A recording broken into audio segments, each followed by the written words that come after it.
नमस्कार welcome to PP news Odia channel PP news Odia channel को आपको स्वागत। आज बड़ खबर आज हूँ 17 नवेम्बर इंटरनेशनल स्टूडेंट्स डे।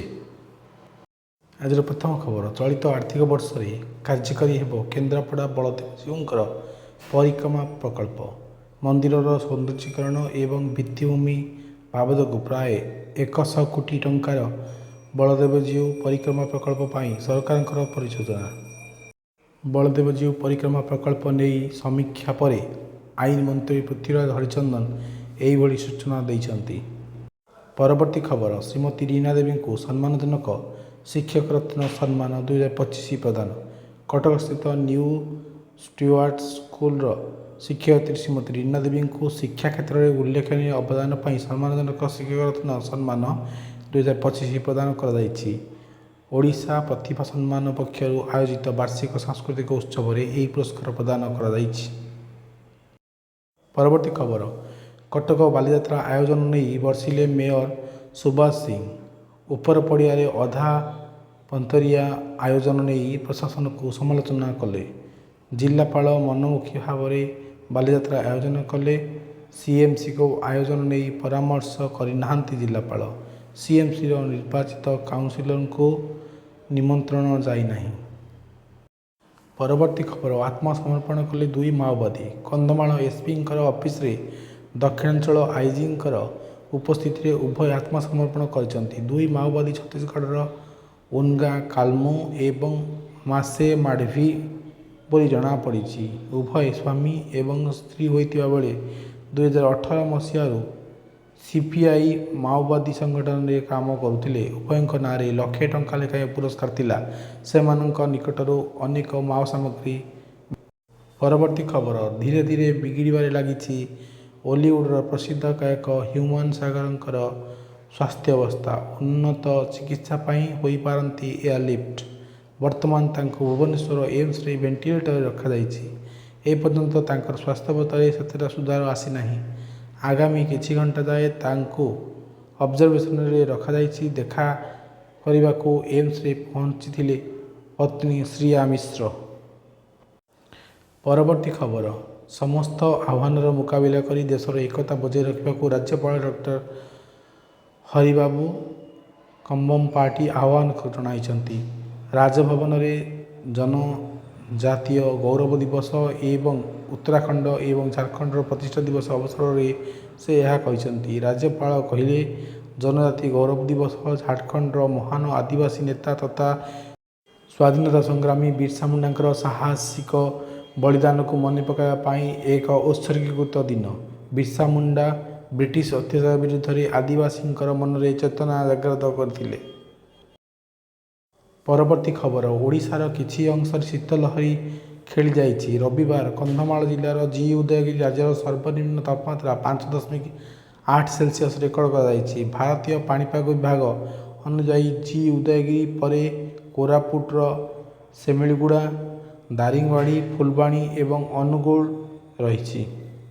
परवर्ती खबर ओडिशार मुख्यमंत्री मोहन चरण माझी रविवार दिन बालीजात्रा आयोजन करने एवं राज्यर ऐतिह्य को विश्वस्तर में पहुँचाई युक्तराज्यर ओडिया एसोसिएशन प्रयास को प्रशंसा करिसेंति।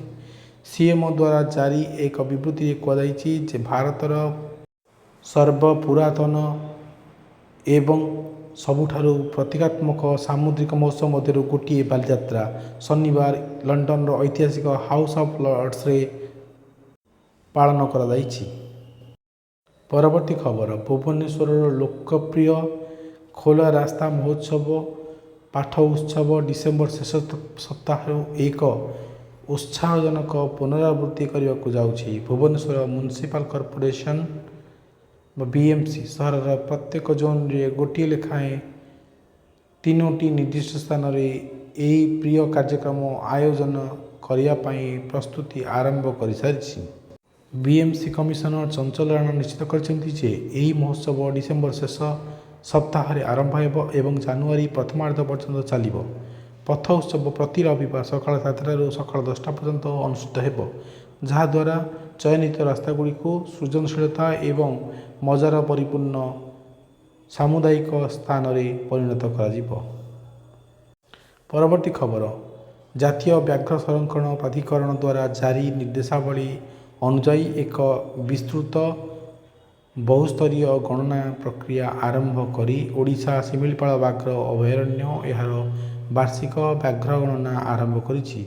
ଏହି ସର୍ଭେର ଲକ୍ଷ୍ୟ ହେଉଛି ଶିମିଳିପାଳର କୋର୍ ଏବଂ ବଫର ଜୋନ୍ ମଧ୍ୟରେ ଶିକାରୀ ଏବଂ ଶିକାର ଜନସଂଖ୍ୟାର ତଥ୍ୟକୁ ଅପଡେଟ୍ କରିବା। ଜଣାଶୁଣା ବ୍ୟାଘ୍ର କରିଡରରେ ଅବସ୍ଥିତ 103ଟି ବିଟ୍ ସ୍ଥାନରେ ମୋଟ 103 ଜଣ ତାଲିମପ୍ରାପ୍ତ ବନ କର୍ମଚାରୀଙ୍କୁ ନିୟୋଜିତ କରାଯାଇଛି। ପ୍ରତ୍ୟେକ ଦଳକୁ NTCAର କେନ୍ଦ୍ରୀୟ ଡାଟାବେସ୍ ସହିତ ସଂଯୁକ୍ତ ଏକ ମୋବାଇଲ ଆପ୍ଲିକେସନ ମାଧ୍ୟମରେ କ୍ଷେତ୍ର ତଥ୍ୟ ରେକର୍ଡ କରିବାକୁ ନିର୍ଦ୍ଦେଶ ଦିଆଯାଇଛି। ଆସନ୍ତୁ ଦେଶ ବିଦେଶର ଖବର ଉପରେ ନଜର ପକାଇବା। ଆଜିର ପରବର୍ତ୍ତୀ ଖବର, ଭାରତୀୟ ବାୟୁସେନା ଫ୍ରାନ୍ସ ବାୟୁ ଏବଂ ମହାକାଶ ବାହିନୀ ସହିତ ଦ୍ୱିପାକ୍ଷିକ ବାୟୁ ଅଭ୍ୟାସ ଗରୁଡ଼ 25ର ଅଷ୍ଟମ ସଂସ୍କରଣରେ ଅଂଶଗ୍ରହଣ କରୁଛି, ଯାହା ନଭେମ୍ବର 16ରୁ ନଭେମ୍ବର 27 ପର୍ଯ୍ୟନ୍ତ ମୋଣ୍ଟ ଡି ମାର୍ସାନ ବାୟୁସେନା ଘାଟିରେ ଅନୁଷ୍ଠିତ ହେବ। ଭାରତୀୟ ବାୟୁସେନା ଦଳ ନଭେମ୍ବର 10ରେ ଫ୍ରାନ୍ସରେ ପହଞ୍ଚିଥିଲା। ପରବର୍ତ୍ତୀ ଖବର, ବିହାରରେ NDA ନିର୍ଣ୍ଣାୟକ ବିଜୟ ହାସଲ କରିବା ସହିତ ପରବର୍ତ୍ତୀ ରାଜ୍ୟ ସରକାର ଗଠନ ପାଇଁ ପ୍ରସ୍ତୁତି ତ୍ୱରାନ୍ୱିତ ହୋଇଛି। ବିହାର ବିଧାନସଭାର ବର୍ତ୍ତମାନର କାର୍ଯ୍ୟକାଳ ନଭେମ୍ବର 22ରେ ଶେଷ ହେଉଛି ଏବଂ ନେତୃତ୍ୱ ଭୂମିକା ଏବଂ କ୍ୟାବିନେଟ୍ ବଣ୍ଟନକୁ ଚୂଡ଼ାନ୍ତ କରିବା ପାଇଁ ମେଣ୍ଟ ଅଂଶୀଦାରମାନଙ୍କ ମଧ୍ୟରେ ଆଲୋଚନା ଜୋରଦାର ଚାଲିଛି। ପରବର୍ତ୍ତୀ ଖବର, ବିହାର ବିଧାନସଭା ନିର୍ବାଚନରେ ରାଷ୍ଟ୍ରୀୟ ଜନତା ଦଳର ବଡ଼ ପରାଜୟ ପରେ ଦଳର ଅଧ୍ୟକ୍ଷ ଲାଲୁ ପ୍ରସାଦ ଯାଦବଙ୍କ ଝିଅ ରୋହିଣୀ ଆଚାର୍ଯ୍ୟ ରାଜନୀତିରୁ ଇସ୍ତଫା ଦେବାର ଘୋଷଣା କଲେ ଏବଂ ନାଟକୀୟ ଭାବରେ ଘୋଷଣା କଲେ ଯେ ସେ ନିଜ ପରିବାର ଠାରୁ ନିଜକୁ ଦୂରେଇ ନେଉଛନ୍ତି। ପରବର୍ତ୍ତୀ ଖବର, ଭାରତ ଦୁବାଇ ଏୟାର ଶୋ 2025ର ଏହାର ପ୍ରତିରକ୍ଷା ଏବଂ ମହାକାଶ କ୍ଷମତାର ଏକ ବିସ୍ତୃତ ପରିସର ପ୍ରଦର୍ଶନ କରିବ। ପ୍ରତିରକ୍ଷା ରାଷ୍ଟ୍ରମନ୍ତ୍ରୀ ସଞ୍ଜୟ ସେଠ ନଭେମ୍ବର 17ରୁ ନଭେମ୍ବର 18ରେ ସଂଯୁକ୍ତ ଆରବ ଏମିରେଟ୍ସରେ ଅନୁଷ୍ଠିତ ହେବାକୁ ଥିବା ଏହି କାର୍ଯ୍ୟକ୍ରମରେ ଭାରତୀୟ ପ୍ରତିନିଧିମଣ୍ଡଳର ନେତୃତ୍ୱ ନେବେ। ଭାରତୀୟ ପ୍ରତିନିଧି ଦଳର ପ୍ରତିରକ୍ଷା ମନ୍ତ୍ରଣାଳୟ, ପ୍ରତିରକ୍ଷା ଉତ୍ପାଦନ ବିଭାଗ, ବୈଦେଶିକ ବ୍ୟାପାର ମନ୍ତ୍ରଣାଳୟ ଏବଂ ସଶସ୍ତ୍ର ବାହିନୀର ବରିଷ୍ଠ ଅଧିକାରୀମାନେ ସାମିଲ ଅଛନ୍ତି। ପରବର୍ତ୍ତୀ ଖବର, କେନ୍ଦ୍ର ଗୃହମନ୍ତ୍ରୀ ଅମିତ ଶାହ ସୋମବାର ଦିନ ହରିୟାଣାର ଫରିଦାବାଦରେ ଉତ୍ତର ଜୋନାଲ କାଉନସିଲର 32ତମ ବୈଠକର ଅଧ୍ୟକ୍ଷତା କରିବେ। ଏହି ବୈଠକରେ କେନ୍ଦ୍ର ସରକାରଙ୍କର ବରିଷ୍ଠ ଅଧିକାରୀ, ଉତ୍ତର ଜୋନ୍ ଗଠନ କରୁଥିବା ରାଜ୍ୟ ଏବଂ କେନ୍ଦ୍ରଶାସିତ ଅଞ୍ଚଳ ହରିୟାଣା, ହିମାଚଳ ପ୍ରଦେଶ, ପଞ୍ଜାବ, ରାଜସ୍ଥାନ, ଦିଲ୍ଲୀ, ଜମ୍ମୁ ଏବଂ କାଶ୍ମୀର, ଲାଦାଖ ଏବଂ ଚଣ୍ଡିଗଡ଼ର ଅଂଶଗ୍ରହଣ କରିବେ। ପରବର୍ତ୍ତୀ ଖବର, ବିହାର ନିର୍ବାଚନ ଶେଷ ହେବା ପରେ ବିରୋଧୀ ଦଳମାନଙ୍କର ଗୋଟିଏ ପରେ ଗୋଟିଏ ବଡ଼ ଅଭିଯୋଗ ସାମ୍ନାକୁ ଆସୁଛି। ପ୍ରଶାନ୍ତ କିଶୋରଙ୍କର ଜନସ୍ୱରାଜ ପାର୍ଟି ବିହାରର ନୀତିଶ ସରକାରଙ୍କ ବିରୁଦ୍ଧରେ ଏକ ବଡ଼ ଅଭିଯୋଗ ଆଣିଛି। ବିକାଶ ପ୍ରକଳ୍ପ ପାଇଁ ବିଶ୍ୱ ବ୍ୟାଙ୍କ ଦେଇଥିବା 14,000 କୋଟି ଟଙ୍କାକୁ ନୀତିଶ ସରକାର ଦୁରୁପଯୋଗ କରିଛି। ବିହାର ବିଧାନସଭା ନିର୍ବାଚନ ପୂର୍ବରୁ ମହିଳାମାନଙ୍କୁ ଯେଉଁ 10,000 ଟଙ୍କା ନଗଦ ହସ୍ତାନ୍ତର କରାଯାଇଥିଲା, ତାହା ଏହି ଟଙ୍କାରୁ ଦିଆଯାଇଥିଲା। ଏଥିପାଇଁ ନିର୍ବାଚନ ପ୍ରଭାବିତ ହେଲା ବୋଲି ଦଳ ଅଭିଯୋଗ କରିଛି।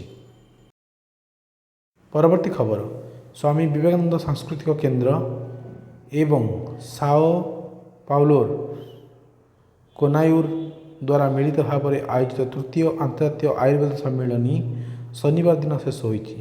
ପାରମ୍ପରିକ ଔଷଧରେ ଭାରତ ବ୍ରାଜିଲ ସହଯୋଗକୁ ସୁଦୃଢ଼ କରିବା ଉପରେ 2 ଦିନିଆ ଆଲୋଚନା ପରେ ଏହା ଶେଷ ହୋଇଛି।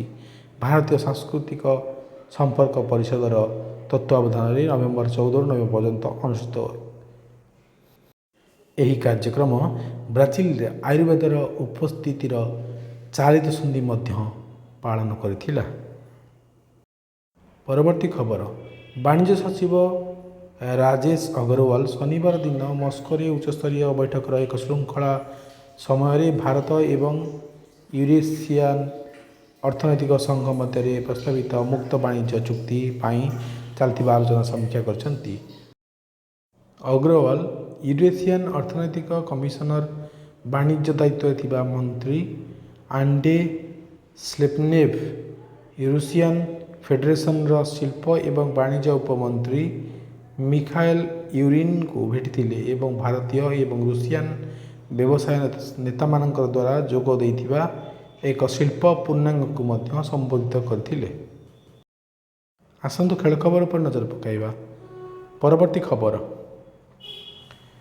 ଅଫ୍ ସ୍ପିନର ସାଇମନ୍ ହାର୍ମରଙ୍କର 4 ୱିକେଟ୍ ସଫଳତାରେ ଦକ୍ଷିଣ ଆଫ୍ରିକା ରବିବାର କୋଲକାତାର ଖେଳାଯାଇଥିବା ପ୍ରଥମ ଟେଷ୍ଟରେ ଭାରତକୁ 30 ରନ୍ରେ ପରାସ୍ତ କରି 2 ମ୍ୟାଚ୍ ବିଶିଷ୍ଟ ସିରିଜରେ 1-0 ଅପ୍ରତିଦ୍ୱନ୍ଦ୍ୱୀ ଅଗ୍ରଣୀ ହାସଲ କରିଛି। ଦ୍ୱିତୀୟ ଟେଷ୍ଟ 22ରୁ 26 ତାରିଖ ପର୍ଯ୍ୟନ୍ତ ଗୌହାଟୀରେ ଖେଳାଯିବ।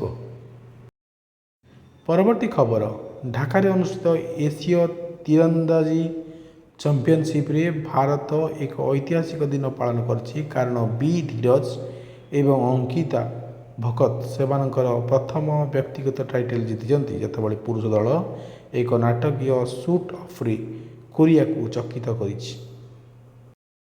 ଦର୍ଶକ ବନ୍ଧୁ, ଭିଡ଼ିଓଟି ଆପଣମାନଙ୍କୁ ଭଲ ଲାଗୁଥିଲେ ଦୟାକରି ଲାଇକ୍, ସେୟାର ଓ ସବସ୍କ୍ରାଇବ୍ କରିବାକୁ ଭୁଲିବେ ନାହିଁ। ଧନ୍ୟବାଦ।